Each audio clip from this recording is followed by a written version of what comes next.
Hi guys, ako na po ni. So today is July 9, 2025 and this is part 3 of our online contract verification series. At dito naman po pag-uusapan natin ang mga new OEC at ang mga OEC exemption. Sa part 1 po ng series na ito, na-discuss ko rin po doon kung ano nga ba ang proseso ng pagkuha ng ating mga new OEC doon sa mag-a-apply ng ating online contract verification system. Kung maalala po ninyo ang ating processing time cycle for the online contract verification is within 3 working days. And after po ng payment at ma-verify po ang inyong mga kontrata, within 24 hours din po ay magiging available ang inyong mga OEC sa inyong mga DMW portal. Yan po ang kumpirmado na answer ng ating MWO about this. So will I be able to print the OEC if I use the new online verification system? How quickly can that be? Ang sabi nila, once the payment is verified and contract is successfully verified online, your OEC will become available in your e-registration system account at the new DMW portal within 24 hours. Sa mga kababayan ko pong hindi alam ang bagong DMW portal, meron po akong separate video about it. Ipa-flash ko po dito at ano po ang hitsura ng panibagong DMW portal for your reference. Now, punta naman po tayo sa mga OEC exemption. Ito po yung mga kababayan natin na nakapag-verify na po ng mga kontrata, uuwi po sa Pilipinas para magbakasyon with the same employer. Wala pong any relevant changes sa kanilang mga kontrata, even same employer, at hindi po nag-change employer. Yun lamang po ang mga nasa kategorya na pwedeng kumuha ng OEC exemption.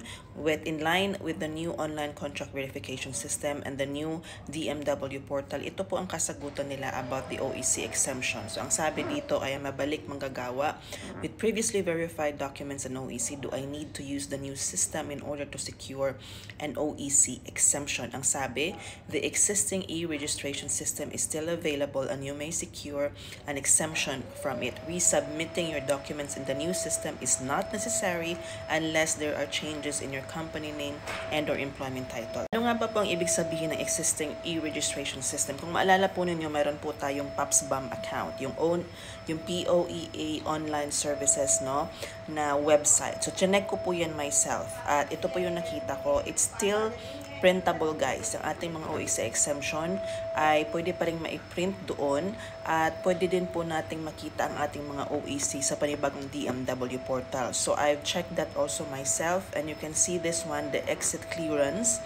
Meron pong nakalagay na exit clearance dyan at makikita nyo po ang last OEC na na-issue po sa inyo. So it's actually updating. So the new DMW portal is updating. So for OEC exemption, pwede na pong pumunta doon sa ating POPSBAM account pa rin po. Pwede pong ipag-print doon or you can check your DMW portal if printable po ang ating mga OEC exemption.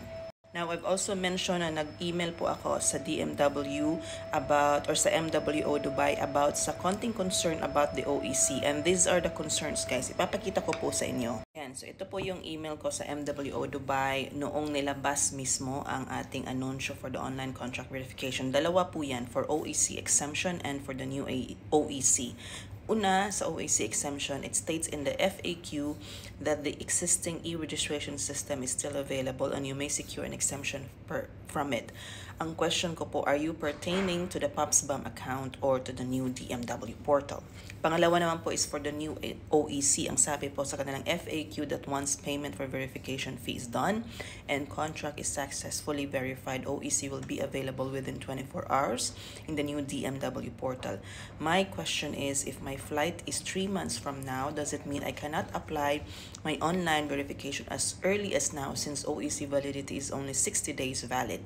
Or is it that the validity will start counting from the date I will print it? So yan po ang dalawang concern ko, no, na need ko po ng clarification mismo from MWO. So noong Monday, nakatanggap naman po ako ng kanilang answer about sa aking questions, no, at sa aking email. Ang sabi naman po nila, ito yung mga sagot. Sa unang katanungan about the OEC exemption, ang sabi po nila, they are the same. Meaning, kinonfirm po ng ating MWO ng ating POPSBAM account at ang ating DMW portal ay magkapareha lang naman po talaga. Because if you can see, I have a separate video showing you what is the new DMW portal looks like. So ang ating ating information lamang po sa ating POPSBAM ay in-export lamang po patungong DMW portal. So for those OEC exemption, this is a confirmation that you can print your OEC exemption po either sa inyong POPSBAM account at sa new DMW portal account po ninyo. Pangalawa po na answer po dito, ang sabi nila about naman po sa new OEC na question ko, ang sabi nila, no, OEC has a validity of 60 days but it may be renewed online upon expiration. Hence, early contract verification is not prohibited. Now, I really love this answer because ang OEC po, so ang question ko po kasi doon is, kapag new OEC ka and within 24 hours nagpa-verify ka ngayon at 3 months pa po yung OE nyo, meaning yung OEC nyo po mag-i-expire after 60 days.